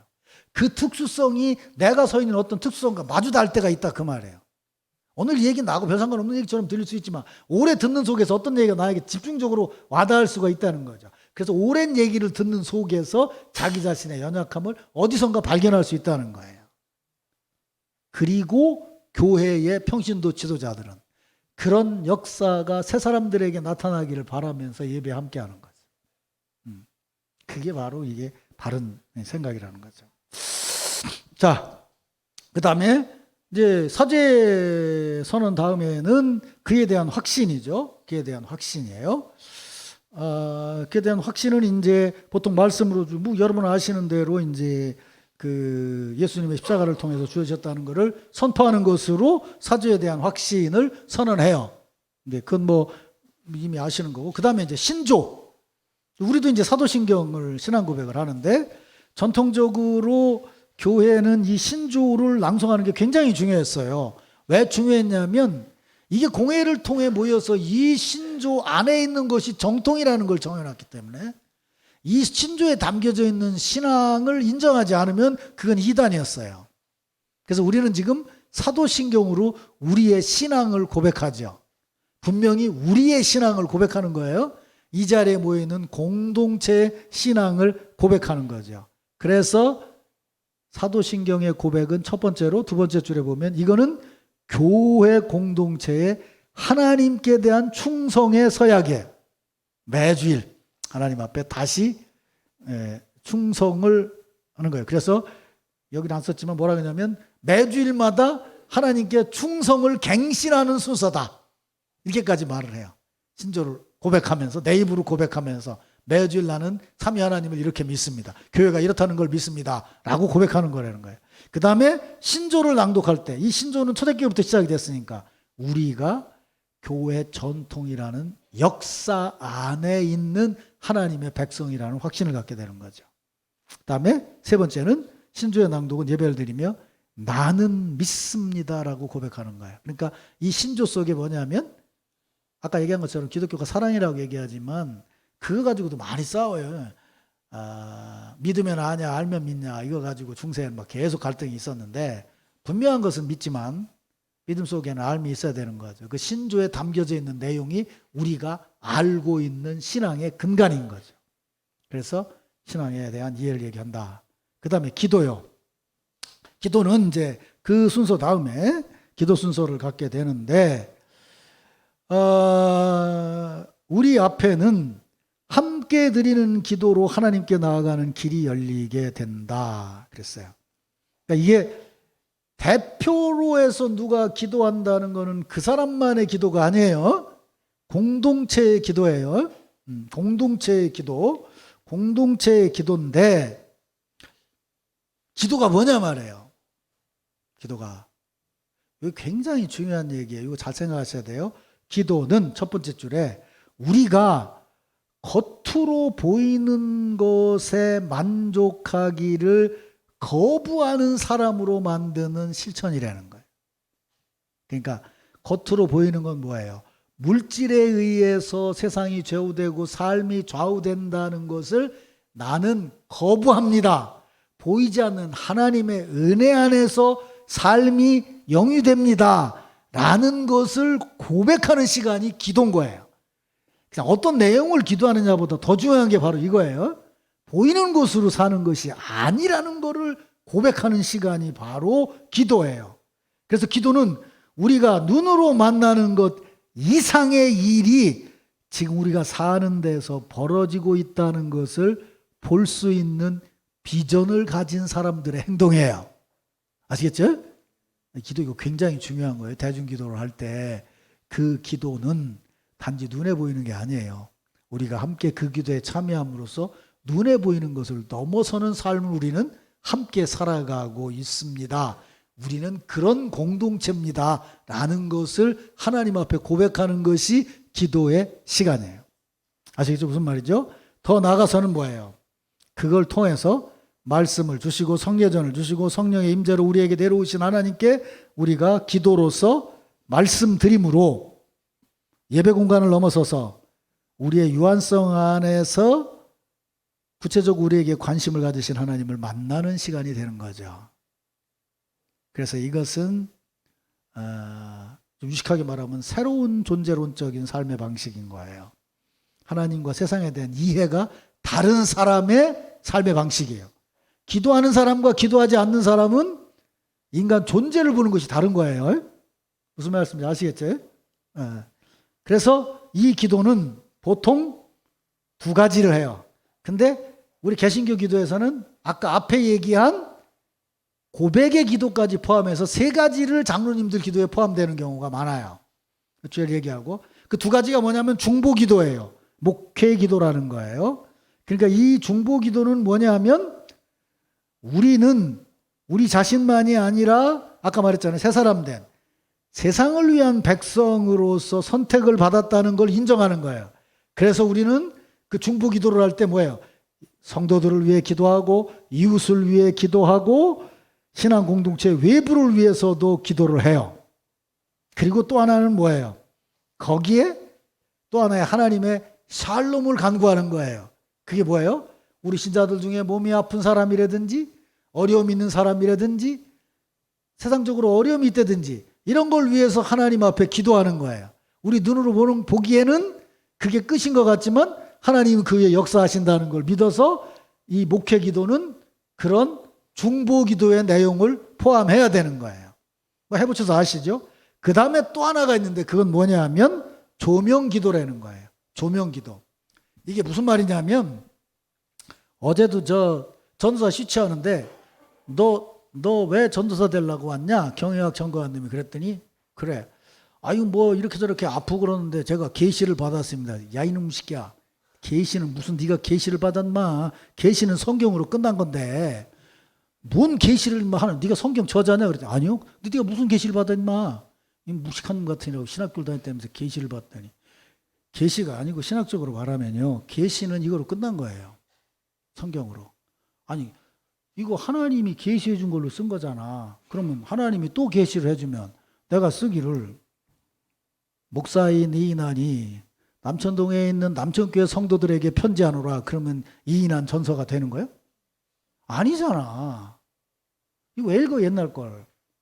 읽으면서 은혜를 받는 게 뭐냐고. 그걸 신학적인 용어로 뭐라고 얘기하냐면 일루미네이션이라는 게 조명된다는 거예요. 하나님의 빛이 비춰져서 내게 반사된다는 뜻이에요. 이걸 무식하게 계시받았다 그러는 거 이단 되는 거예요. 이단 교주들이 다 계시받았다 그러잖아. 조금 있으면 지가 예수라고 그러잖아. 우리는 계시를 받는 게 아니에요. 기록된 계시를 성령을 통해서 우리 마음에 조명을 받는 거예요. 달리 말하면 야, 너 기도마지 하는 권사님이 너는 보니까 목사가 되면 좋겠다라고 말했지. 예, 그래. 그게 계시냐 임마? 그 계시가 아니야. 그분이 너를 생각해서 신앙적으로 조언한 거지. 응? 그분이 계시자냐? 아니란 말이야. 그거 착각하면 안 되는 거예요. 그게. 그러니까 이게 뭐예요? 설교를 하기 전에 장로님들이 기도할 때 오늘 목사님이 전하는 말씀이 이렇게 전할 때 그때 기도의 목적이 뭐냐면 그 계시의 말씀을 풀어 설명할 때 그게 조명이 돼서 성도들의 심령을 밝히게 해 주시옵소서. 이게 기도라는 거예요. 이게 대중기도에 포함되어 있는 두 가지라는 거예요. 그래서 하나는 중보기도고 하나는 조명기도라는 거예요.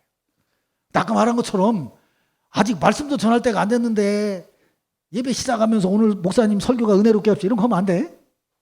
그건 이때 하는 거예요. 그거는 하나님 앞에 우리가 바르게 나왔습니다만 얘기하면 돼.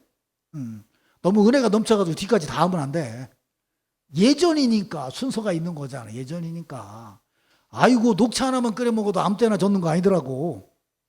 그렇잖아요. 예전이 있는 거잖아. 그게 모르니까 막 그냥 막 해대는 거예요. 그러니까 그걸 무시하면 안 되는 거예요. 그 다음에 이제 뭐예요? 성경과 설교죠. 여기서 독특한 건 뭐냐면 우리가 알아야 될 건 이거예요. 이게 아까 얘기한 것처럼 누군가 들어봤을 때 이 모임이 참 기가 막힌 거라. 왜 기가 막히냐면 어떤 모임을 가서 독서회를 하면 반드시 새로 나온 책을 읽거든. 그렇죠? 새로 나온 책을 읽는데 어떻게 이 모임은 이렇게 구닥다리 같은 책을 계속 읽고 있냐 그 말이야. 안 믿는 사람들이 봤을 때 이게 뭐냐 그 말이야. 인간적으로 보면 구닥다리지만 우리가 봤을 때는 구닥다리를 넘어선 하나님의 은혜가 있기 때문에 이걸 다시 읽게 되는 거지. 그지? 그런 거란 말이에요. 그래서 여기서 우리가 봐야 되는 것은 성경은 우리 예배하는 공동체의 대본으로 여기에 뭐가 있냐? 하나님 나라의 정체성에 대한 이야기가 담겨져 있는 거예요. 하나님께서 우리를 부르시고 우리를 한다는 정체성이 담겨져 있고 그다음에 두 번째는 아까 말한 것처럼 하나님 나라의 룰이 여기 담겨져 있는 거예요. 또 하나는 뭐냐면 이것을 보면서 아까 조명을 받아서 신앙인적인 상상력을 발휘할 수 있게 한다는 거죠. 그 세 가지가 설교의 의미인 거예요. 그래서 그걸 풀어 설명하면 성경을 읽으면서 우리가 하나님께 부름받은 공동체라고 하는 의식이 더 짙어져야 되는 거예요. 그 다음에 뭐예요? 우리는 이걸 통해서 하나님 나라 백성으로 완성될 하나님 나라를 바라보면서 이 룰을 따라 살아가는 거죠. 하나님 나라 시민이라면 시민 의식을 가지고 살아가야 되는 거죠. 그 다음에 사역이나 모든 현장에서 말씀을 들으면서 상상력이 커져가는 거죠. 아, 우리가 요셉 얘기 들어서 뭐 할 건데? 요셉이 뭐 30살에 총리된 얘기를 알아서 30살이냐, 뭐 30살 5개월이냐, 31살이냐, 그거 알아서 뭐 할 건데? 그 속에 담겨져 있는 은혜를 들으면서 우리의 상상력을 키워나가는 거죠. 신앙인답게 상상하는. 거기서 일이 시작이 되는 거죠. 거기서 일이 시작이 되는 거고 사역이 시작이 되는 거죠. 그 다음에 이제 봉헌. 이 봉헌은 그냥 이제 아까 말씀드린 것처럼 하나님 우리에게 주시는 축복이 있고 거기에 대한 응답으로 우리가 이제 기도도 하고 하는데 또 하나가 뭐냐면 봉헌으로 우리가 응답하게 돼요. 봉헌으로 응답하는데 첫째 우리가 알아야 될 거는 기독교의 응답이 봉헌이라는, 쉽게 말하면 돈과 물질을 드린다는 면을 봤을 때 기독교의 봉헌은 지독하게 세상적인 거라는 걸 인정해야 돼요. 분명히 우리가 몸을 가지고 살아가는 세상 안의 거라는 거예요. 근데 세상과 다른 것은 뭐냐면 이거는 세상과 같은 상호 교환이 아니라는 거예요. 세상의 돈은 교환을 위한 거잖아요. 얼마를 하면 얼마를 받고 얼마를 하면 얼마를 하는 거예요. 근데 기독교의 봉헌은 교환이 아니에요. 왜? 우리가 하나님이 주시는 은혜만큼 똑같이 응답할 길도 없고 할 수도 없으니까요. 그래서 뭐예요? 이거는 감사해요. 감사의 표현이고, 또 하나는 뭐냐면 아까 예배가 대안적인 체제라고 얘기를 했을 때 세상적인 물질 관리와는 다른 물질의 경제를 유지해 간다라는 뜻이에요. 그래서 영어로 된 기독교 서적을 읽다 보면 이코노미라는 말이 많이 나와요. 이걸 경제로 해석하는데 경제가 아니고 경세예요. 하나님이 이끌어 가시는 세상의 흐름이라는 뜻이에요. 근데 그게 재밌게도 경제라는 말하고 같아요. 잘 들여다보면 중농주의, 중상주의, 자본주의, 뭐 후기자본주의 이런 거 보면 결국 물질 안에 살아가는 데는 물질이라는 것에 의해서 구분되어지게 돼 있다는 거예요. 그런데 성령이 임하시고 나서 성령이 임하시고 나서 뭐 방언받고 뭐 받는 거 얘기하지만 결정적인 건 뭐냐면요. 물질을 보는 안목이 달라진 거예요. 그 사람도 돈 버는 데는 귀재들이었는데 어떻게 자기 것을 남에게 나눠주고 내 것을 내 것이라 하지 않고 나눠줄 수 있었냐는 거예요. 아니 아나니아와 삽비라가 기도 안 해갖고 죽은 게 아니에요. 아나니아와 삽비라가 전도 안 해서 죽은 게 아니에요. 하나님의 대안적인 경제 체제에 대한 것에서 거짓말을 했기 때문에 실패한 거예요. 지독하게 물질적인 거에서 죽었잖아요. 그럼 뭘 얘기하는 거냐 그 말이죠. 우리가 봉헌을 할 때는 그거 다 써도 모자라요. 우리가 현재 삶을 살아가려면. 그런데 그걸 주님께 먼저 드린다는 거는 세상적인 가치로 살아가는 삶이 아니고 하나님의 은혜로 살아가는 다른 경제관을 가지고 살아간다는 것의 표현인 거예요. 그리고 그게 예를 들면 11조다 이렇게 했을 때는 아까 말한 것처럼 그런 세상을 살아가는 시민의 귀약인 거죠. 그래서 세례를 받으면 뭐라 했어요? 11조를 하고 이렇게 묻잖아요. 그게 뭐예요? 그건 룰이에요. 기독교인으로 살아가는 룰이라는 거죠. 마지막 증인 파송과 이제 축도 이렇게 해서. 근데 여기 지금 이제 빠진 게 있어요. 그건 뭐냐면 초대교회 예배는 반드시 여기서 성찬 예식이 있었어요. 근데 성찬은 따로 성찬 공동체가 있어서 따로 하려고 그러는데 이제 뺐어요. 나중에 설명하기로 하고. 그리고 난 다음에 증인 파송과 축도가 있죠. 그래서 이제 무슨 얘기냐면 예배는 훈련이고 연습이라는 거예요. 하나님께 부름받은 자로서 그분의 음성을 어떻게 듣고 어떻게 응답하는지를 여기서 지금 예행 훈련을 한 것 같다는 거예요. 그 훈련을 받은 자로서 나가서 살아야 된다는 거지. 그게 파송을 받는 거예요. 일주일간. 그래서 그 파송을 받는 사람들에게 마지막이 뭐야? 목사가 성삼위일체 하나님의 이름으로 축복을 하는 거죠. 그래서 예배가 이제 정리가 되게 되는 거예요. 자, 그러면 이제 우리 예배로 해서 생각을 해보자고요. 자, 이제 아까 조금 더 위로 올려봐봐요. 위쪽에 어디까지 나와 있나? 여기 이제 지금 다른 건 안 해도 우리 개신교가 캐토릭적인 전통에서 남은 것이 있다고 그러면 이 교독문을 교독하잖아요. 그죠? 이 교독을 아까 얘기한 대로 말한다면 하나님의 말씀을 주신 거에 대한 우리가 말씀으로 응답하는 만남이라고 생각할 수 있을 거예요. 개신교 교독문은. 그 다음에 올라가서 그리고 나서 바로 뭐예요?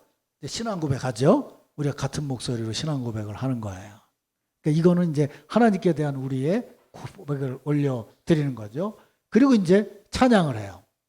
아까 말한 것처럼 찬양을 해요.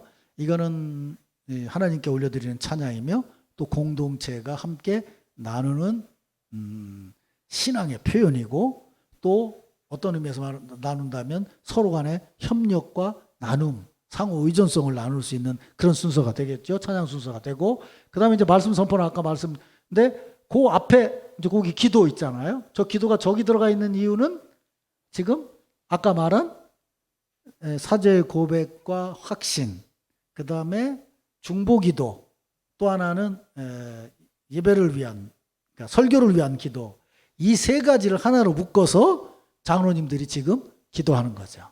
개신교에서 그걸 하나로 다 묶어버린 거예요. 그러니까 그때 기도할 때, 장로님들이 기도할 때는 뭐예요? 분명히 일주일을 살아온 것에 대한 돌아보는 죄에 대한 고백이 있어야 되고, 사람에 대한 확신이 있어야 되고, 그 다음에 중보해야 되고, 성도들에 대한 것을 해야 되고, 그 다음에 또 하나는 말씀이 조명될 수 있도록 그렇게 기도를 하는 거예요. 그래서 성도들의 마음이 같이 평안을 누리면서 말씀 앞에 설 수 있도록 해주는 거죠. 말씀 선포를 하고, 그 다음에 이제 우리가 이제 봉헌하고, 예물 봉헌을 하고, 근데 이제 원칙은 지금 뭐 여러 가지 얘기가 나오는데 이게 이제 솔직히 말하면 신앙적이라기보다는 현실적이고 세상적인 기준이라고 봐요. 아니 뭐 이제 그건 뭐 무슨 뭐 옛말 우리 어렸을 때처럼 뭐 예배당에 갔더니 뭐 대머리 가진 목사가 뭐 어쩌고 하더니 돈 내놓으라 하더라 뭐 어쩌고 맨날 이런 노래 부르고 그랬어요. 매미채를 가지고 돈 내놓으라 하더라 뭐 이래가지고 그런 노래 부르고 그랬는데 근데 이게 매미채로 하는 게 아니고 원래는 본인이 나와서 봉헌을 하는 거예요. 강단에 나와서 이 물질뿐만 아니라 음식까지 다 봉헌을 했단 말이에요. 근데 지금은 이게 내는 게 그거 좀 이상하지 않냐. 그래서 이제 들어오는 입구에다가 이제 저렇게 이제 헌금함을 해놓는데 예배학적으로 생각을 해보면 저게 어떤 의미에서 예배를 드리기 전에 준비하고 기도하고 봉헌하면 괜찮은데 늦게 오는 양반은 또 예배 다 진행되는데 거기다 또 넣고 있잖아. 또 따로. 그렇죠? 전부 개인적인 게 돼버리고 말잖아. 공동체가 아니고. 그래서 뭐 편리상 저기다가 헌금함을 놓지만 원칙은 사실은 우리가 저기에 넣더라도 앞에 나와서 주님 앞에 정성껏 예물을 드린다는 마음으로 드리는 것이 바른 헌금의 자세예요. 그래서 전에 제가 목회를 할 때는 저렇게 놨지만 반드시 절기헌금을 드릴 때는 성도들 모두가 앞에 나와서 드리도록 그런 순서를 마련했어요. 본인이 하나님 앞에 오면 그 뭐 헌금하는 거를 그 순서를 만들어가지고 그러냐. 그건 다 물질 중심으로 보는 가치관에서 오는 거지 신앙 중심의 가치관에서 오는 게 아니에요. 하나님 앞에 내가 정성을 들여서 예물을 드리는 게 그게 뭐가 잘못된 거예요. 그래. 이게 무슨 뇌물 주는 건가? 몰래 넣고 나가게? 아니잖아요. 그거는. 그러니까 이게 정성껏 드리는 거 그거 아무런 문제가 없는 거예요. 오히려 순서를 지금 약하게 만들어 놓고 그 안 되니까 또 막 헌금 봉투도 많이 만들고 부흥해갖고 정신 오락가락 해갖고 헌금 약속하라 그래놓고 나중에 집에 가서 후회하고 이러잖아. 그런 식이 되면은 이게 제대로 되는 게 아니에요. 예배 정신에서 이게 잘못된 거예요. 예배가 교회예요. 지금 보시면 알겠죠. 예배가 왜 중요한지 아시겠죠.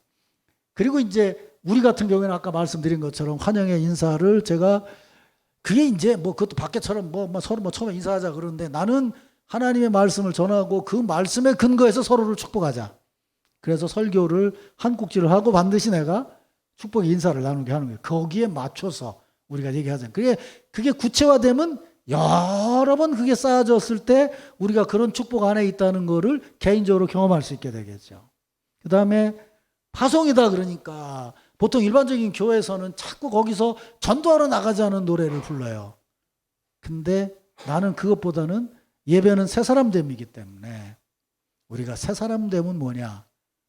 누군가에게 축복을 나눠주는 거 아니냐 그 말. 하나님이 내리시는 수직적인 축복 아래서 우리가 수평적인 축복을 나누는 거 아니냐. 그래서 야곱의 축복을 계속 부르는 거예요. 우리가. 내가 하나님 은혜를 받은 자로서 바른 하나님 앞에 인간이라면 나는 누군가를 축복할 수 있는 은혜가 있다. 이게 바른 신앙인의 자리인 거죠. 그리고 그 연습을 하고 나가서 다른 사람들이 그렇게 축복하라는 거예요. 그게 전도고 그게 사역이니까. 마지막에는 이제 축도로 모든 순서를 마치게 되는 거죠.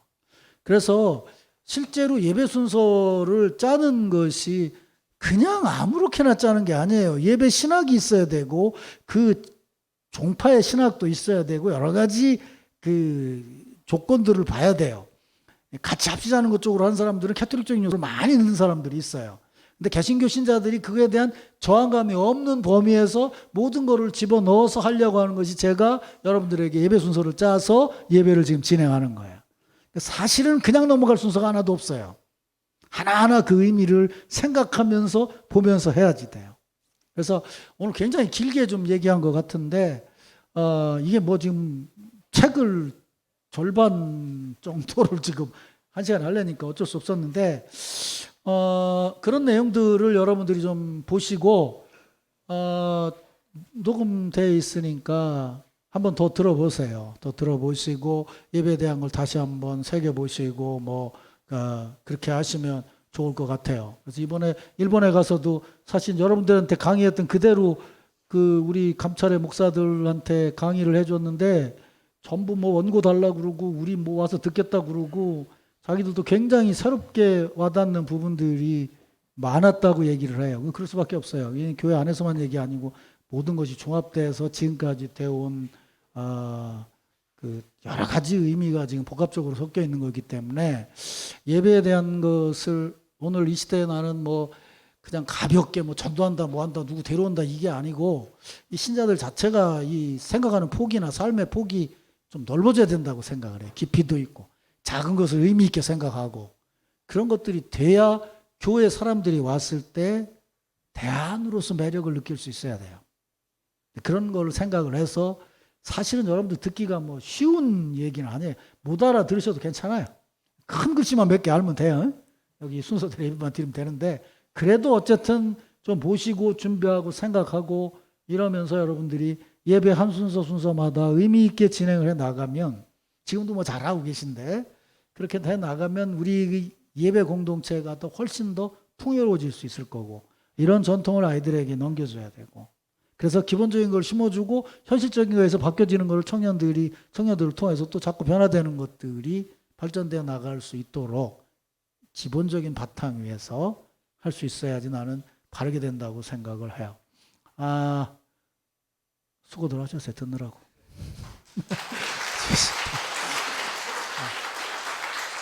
기도하고 마치겠습니다.